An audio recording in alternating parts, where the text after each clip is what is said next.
Hey guys, আজি আমি আহি আছো ইয়াত কালেকশ্যন কৰিবলৈ। খোজকাঢ়ি আহি আছো বাইপাছত। কি ভাল লাগিছে মামু, চবেই খাব আহিব অনুৰাগত। এইখন অনুৰাগ ধাবাখন দেখাই দিছোঁ। এইখন মোৰ বেক চাইডে আছে। এখন দিছ ইজ অনুৰাগ ধাবা। এইখন ধাবাত আহিব, বহুত মস্তি হয়। বৰঘাট বাইপাছত আছে। ইমান গৰমত দি আহিছে, খোজকাঢ়ি আহি আছো বাইপাছত দি কালেকশ্যন কৰিবৰ কাৰণে বিহুৰ। চাওক চববিলাক আহি আছে। বহুত ভাগৰ লাগিছে আৰু গৰমটো বহুত। সেয়াই আৰু এনজয়। সেয়াই আৰু দিয়ক, লগ পাই থাকিম দেই।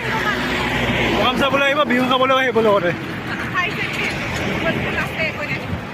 মামা লগতে কোনোবা যদি নাচিব আহে আহিব। 28 তাৰিখে উত্তৰ পেটবহা মধ্য ইংৰাজী বিদ্যালয় প্ৰাংগণ।